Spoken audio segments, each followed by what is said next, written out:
don't think I'll ever confess to being the world's biggest fan of steel. Oh, you know what? I can't say it. Steel drums. There you go.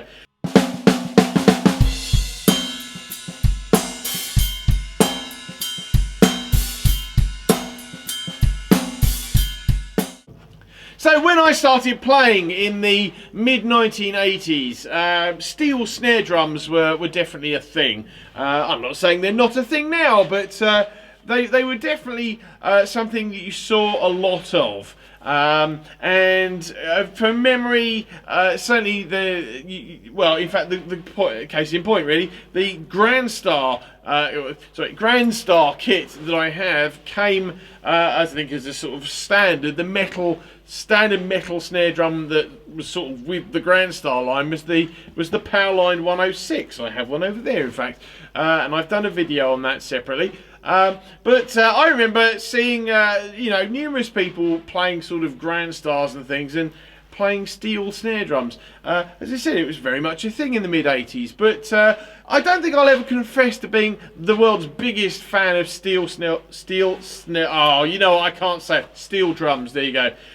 Who can say steel-shelled snare drums really quickly? I can't even say it slowly. So we'll call that steel drums from now on. I've got a bunch of steel drums, and this is a steel drum here. I've got to confess that I can't remember the model number for this, so I will pop it on the screen. I got this a while back, and despite everything I just said, I got this. So I got this snare drum, and I got the Grandstar snare drum, really as a sort of exercise in almost completeness. Really, I just like older metal shell drums. I just like older drums, actually. You know, sort of from the 80s and stuff. And the Grandstar version just nicely finished off the Grandstar kit that I have. Now, admittedly, I actually got this before I got the BLX, but this goes nicely with the BLX. You know, it was a foresight thing. I knew something like that was coming at some point in time. This is basically a. It says professional series on it. It's not the most.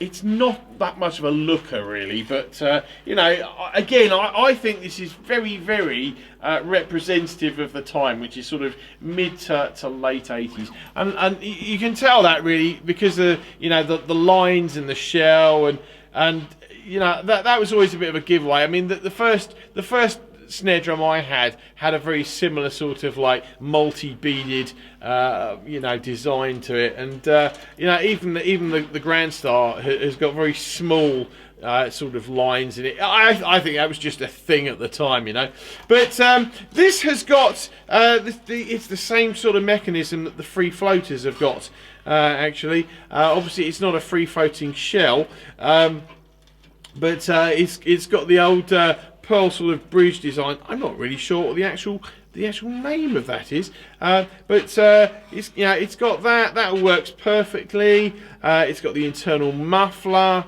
all very, very 80s. Now it's got the nice big knob for the muffler there. You got the butt end, and then you got the obviously the mechanism there. Very, very unexciting, I suppose you could say, but that was again very sort of mid 80s. Not too dissimilar actually from the Gretsch drum, which I've recently done as well, funnily enough. So there you go. Look, a bit of a classic design there, and they're still using it. Gretsch are still using it 30 years later. They'll probably say it was their design anyway. But you got sort of 2.3mm. I think these are actually super hoops. Let me just have a look. I know there's yes, it is. It's a super hoop. There you go. So you've got the super hoops on there. You've got these. I think these are. Let me just have a look. It does say something on there. Oh yes, they are. Yes, so these are actually. So these are the Canopus Vic Firth snares on here. The wires. Which I will have put on there.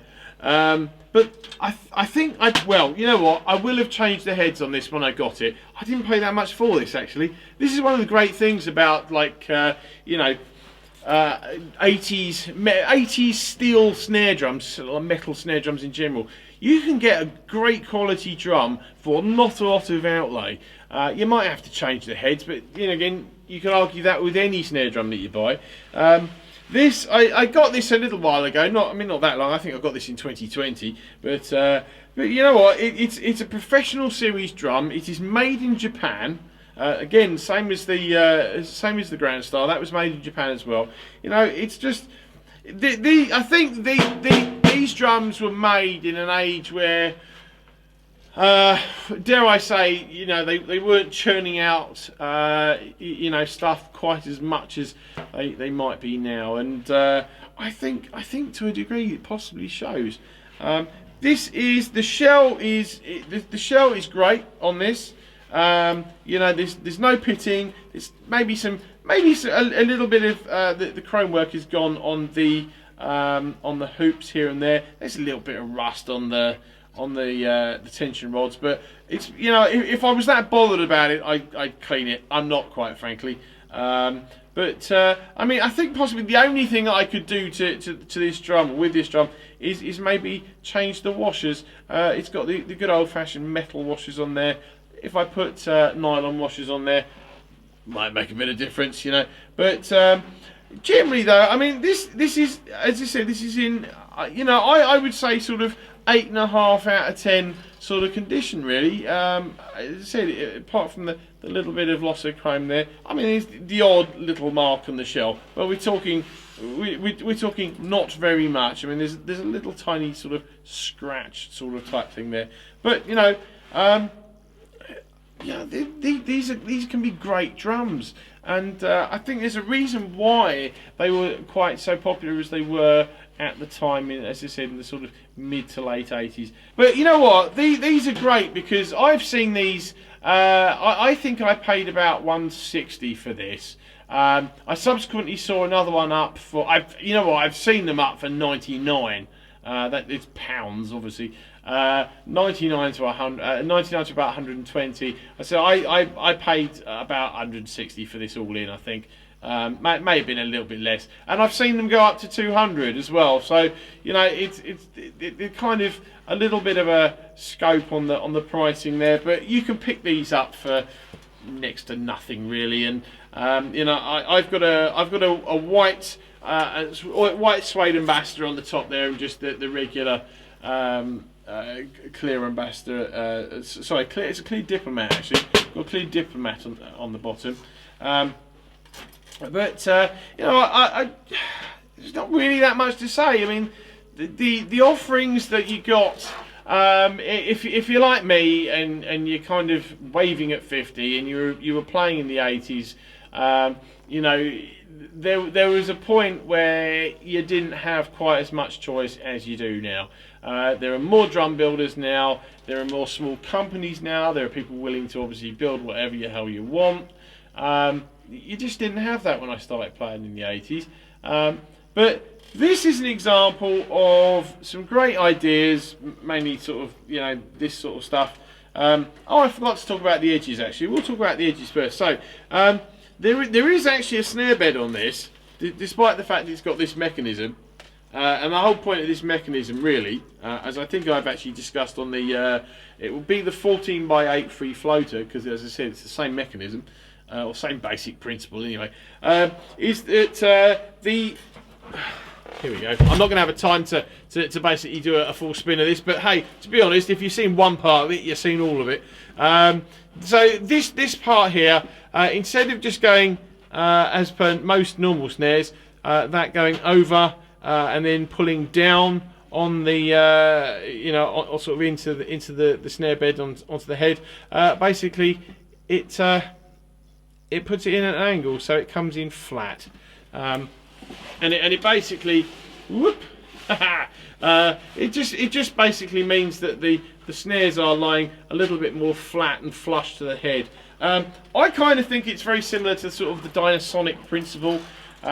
If you're familiar with the old Rogers Dynasonic, that basically actually had a cage that lifted up and lifted down.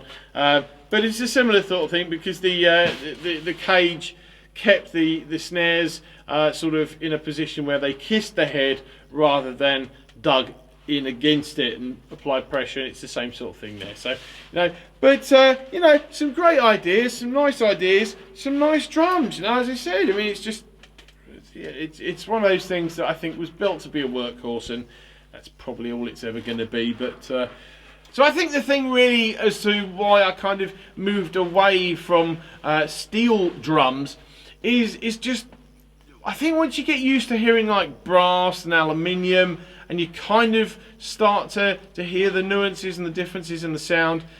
Certainly I came back to steel. I don't use steel drums very much, but and I say that having just taken, like early tonight, I just took a steel drum off of here, but that was a different thing. That was the Q aluminium. That was the Q 3mm riveted steel drum, the 14x8 thing. So it kind of doesn't really count that much. But this sort of thing, the 14 by sort of 5 to 6.5, I don't really use any sort of steel drums like that anymore. Generally because I find that steel is a little bit too sort of brash, a little bit too no, it's just not my thing anymore. It's a little bit too, I think bitey is possibly a good word for it.